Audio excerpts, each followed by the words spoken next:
Hello, I'm Scott, the breathing guy. I will train you to locate, generate, activate core key energy in physical activities.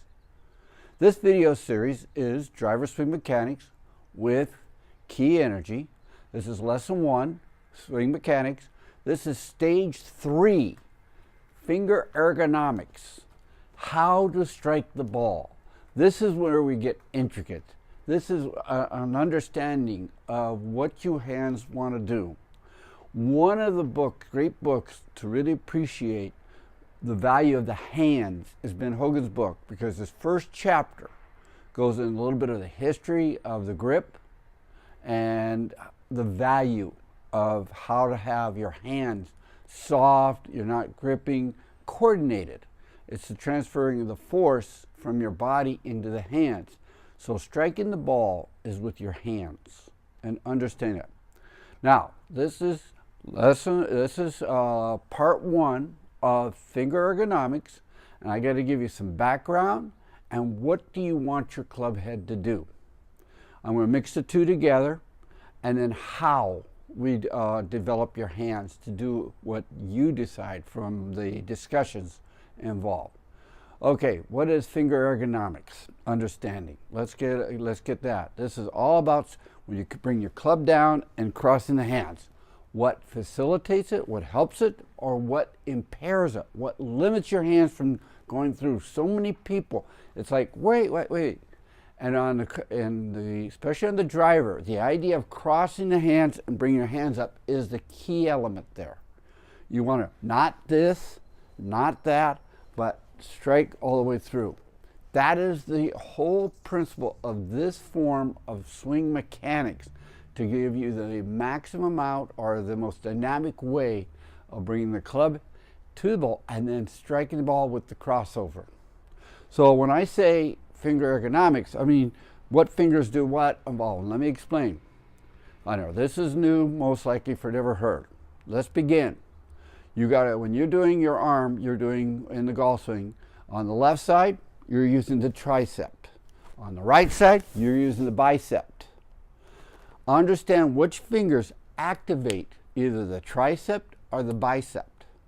And we're going to stand. 2, I'm going to divide the swing into yin and yang, hard and soft, where the left side, this hand is hard. You need it firm, direct, because this hand brings the club head to the ball and guides, believe it or not, the crossover. This is what strikes the ball, the right hand. And how do you build that whole contrast between starting on and how to make your hand snap the club? And I'll explain that too. So the first rule of the left hand, portraying, these two fingers, the little finger and ring finger, works the tricep. When you squeeze those two fingers, the tricep muscles work. If you squeeze these fingers, these 3, thumb, right here, during your swing, it works the bicep. On the left hand, you want your arm straight. So your focus is on the little finger and the ring finger, but for the driver, you only want to use the little finger. And I'll explain why. Because remember, we want our hand to do this. We want our whole head, as we're coming through, you hit here, and then cross over through it, up and around. So you got to use these fingers to go through. Then you, believe it or not, use these fingers here to pull up and come around. But that's another story. And that's the 4th stage of development. So understand the first rule. These 2 fingers work the tricep. These fingers work the bicep. And how to blend the two between you working the tricep and the bicep in your golf swing. So when you grab the golf swing, you want to have involved. You want involved. Now, I'll show you something. To prove my point, it's necessary to focus on this finger versus all the other fingers. You can test this. It's a physical fact. The way you use these fingers engage all the muscles through your up through your shoulder involved, and it prevents or facilitates, helps you go faster or slows you down. So let's try with the fingers. Now, the first finger I'm going to talk about is this one. In all instructions, they never say tighten this finger. They want this finger loose. Anyone ever ask why? they want this finger loose? It's basically, if you tighten this finger, it stops your swing totally in the track. And to test this thing, just try this. Put your thumb out like this, because that's how your grip is going to be thumb. And bring your finger here, you grab, and bring your hand up like this. And if you squeeze it, it locks your arm up, it locks at the shoulder. You can test it, try to move it. The more you put pressure, so if you're gripping and you grip, especially with the hammer, that finger into your grip, it slows you down, it locks the arm up. So that's why all the golf pros, you have Ben Hogan says these 2 fingers. Bobby Jones says these 3 fingers. So this is Ben Hogan, these 2 fingers. This is all Bobby Jones says use these 3. In a way, they're both right, and still incomplete. Okay, but that's in the book in this commentary. I'm going into meticulous detail of why. So the first thing, right, you never want to use this finger, because you can test it, open the other fingers, make your thumb, and to squeeze it, and you can't turn, you can't even move your arm. In fact, the more you squeeze it, it's hard to push your arm. So that's why everyone says soft. That finger's soft. So number 1 rule. Next on there. So I said, if you squeeze this one and make your arm straight and squeeze these 2 fingers, you can actually tighten your tricep and your lats and your back. Versus if you try this, it's like it wants to pull your arm up and make these soft and involved. If you make these everything, that way you work the bicep, tricep, and then you have other complications because we're dealing with movement. So first thing, understand, these 2 fingers work the tricep, these 2 work the bicep, and we're going to show you why you only need this finger for the driver. That's all. If you use this finger, it's going to limit the crossover. So because each finger has its own muscle coordinated force, its own set, and how you blend those 2 together determines how your hand's going to move. The other concept to understand in this whole art is the core is the source of energy and strength, and it's always feet, hips, hands, and head. And the hands should move the arms. Most people think the arms should move the hands. No, you want to put your energy and focus in your fingers and then the fingertips. There's 4 parts to the hand: wrist, palm, fingers, and fingertips. Your wrist is very important in the golf swing, so we have to develop that. And your whole hand supports the fingertips in the golf swing. So understanding how to develop these areas is in the exercise department. So let's try something. So I'm contending for the left hand, left arm, straight arm. The more you squeeze, now involved. And you can test it. If you're starting to, you want to do this. You want to do this. If you squeeze these 2 fingers into your hand as you're turning, it does this. The more, you almost have to loose them so you can do this. What happens is this finger here, if you squeeze this finger, it will lock you here and you go up like this and around. So understanding with this, it'll get you here and then stops. It freezes you. This is a great grip using this finger when you're chipping and you want to keep the face flat. But if you want to do a crossover, now all I want you to do now is to squeeze that finger, make that loose. You can put, and now as you're turning, squeeze into it, and you can flip your thumb around. The thumb is a key feeling sensor to direct your crossover. Drop the lead hand across like that. Squeeze that, and you can go. But if you squeeze this finger alone, it just stops you right there. It locks you up. It does not permit the hand to go all the way over with this finger. If you do these, period, your arm can't be straight really. You'll have bend. You squeeze that grip and you use this finger here, it will almost jerk your arm back, or it limits you. So understanding the finger ergonomics is that these 2 fingers work the tricep, and then how you use the fingers determine the ability to cross over. The right hand, this is where I said you pull back the club here. But when you're coming down, you want this almost finger straight out, and you want the club right here. You don't want to, so many golfers, when they grab a grip, I'm going to use a standard grip, not mine. When they grab a grip, the finger is down here. See how it's wrapped around the here. When you really want it on the bone, you want that little bone right here on your club. That way when you hit it or move through fast, it's that bone. So it's your hand. As Sam C says, you're going like this. You're hitting the ball by swatting it, and it's right that bone. You do not want the grip where your finger is, it's on muscle. You want a touch of bone on your grip for the right hand. So when you pull it back, you only use this, but when you're coming down, this is so important when this basic swing mechanics, what I've shown you, when you put your closed stance and you're tilting, you're like this. Now your wrists come in and you're pushing here, and then you're creating the crossover, the snap. Having a snap to accelerate your club head through the ball is the name of the game. If it's a fixed speed, it's okay, but it doesn't give you the dynamic feeling. It's not soft. It's really hard. And so many even pros muscle it needlessly in relationship to the distance. But if you can get a snap into the swing head, in fact, you can almost bring your club to this level, and if you can snap it through, you can go 150, 200 yards if you got the snap through, because you're accelerating the club head through the ball, produces more kinetic energy than if you are doing the same speed from here through.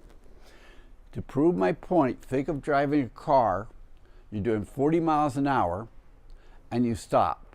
Feel how hard the brakes have to go. But if you go from 20 and on the way up to you're accelerating, you have the pedal to the metal, and you hit 40, you brake, it takes so much braking force to bring you back down to zero than if you were just traveling at 40 miles an hour. The kinetic momentum force is what you want to generate, and you want to put that force into the ball itself through the club head and involve. Now, change the subject real quick because it's dealing with finger ergonomics, is the club head. Here. There's three, if you want to say, ways of your club head can go through the ball. There's three. There's called constant speed, where your hand is from about here and you just go like that. There is the pros do, and you can check me out on this. So they actually can go, so they jump it down because the way their swing mechanics are, because the elbow is they snap it. And when they snap it, believe it or not, the bow happens, and when that happens is when they hit the ball, the club head is in front of the hands. So you got the swing mechanics that produce the club head ahead of the hands when it strikes the ball. You got a swing mechanics that is constant through. That's another one. The one I advocate is the club head is behind the hands, slightly accelerating to the hands as it's striking the ball. Example of that illustration is in Ben Hogan's book. I'll go into these two drawings. There's two drawings, and it's right here. Notice those lines. He's showing he's accelerating from this point through the ball. That puts so much force into the ball versus constant speed. And if the club head is in front of the ball, that's a lot of effort. That's actually a decelerating club head, or it's weak. And you can check it out with some of the best pros, Phil Mickelson, Tiger Woods, when they really hit like that, and you go to the Minolta swing, you can actually see their club head is in front of the ball when they're striking the ball. The club head is in front of the hands as they strike the ball. That's a lot of effort for what they're getting. They're getting diminishing return for the effort they get. And it's all based on the way their swing mechanics are. That's what they have to do. So valuing swing mechanics in relationship to club head characteristics of, do you want to have constant energy flow hitting the ball, accelerating energy hitting the ball or diminishing where the club head is in front of the hand striking the ball. Those are the three characteristics coming off it, and I'm proposing accelerated cut, and that's where swing mechanics come in, the finger ergonomics, and snapping the club through, accelerating the force involved. Now, the grip I advocate for this grip I created. It's simple. Get a regular club, have the person cut off, back, flip it around, make this as thin as possible up here. You want this so thin, it's unbelievable if you can condense, especially for females with small hands. Why? Because if you don't, what happens is, look at my grip here. Now, what fingers are closer to the palm? Whatever fingers are closest to the palm are the strongest. So most people, when they don't understand the grip and selective grip force, they squeeze all three fingers, and the middle fingers are going to be really strong. And since this is the way far.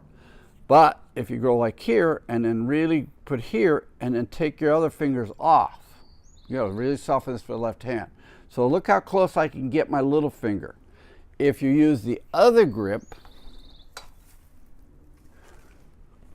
like this, look how far the little finger is away from the palm. But these two fingers, even if you use this one only, the ring finger, you're going to limit the crossover ability striking the ball.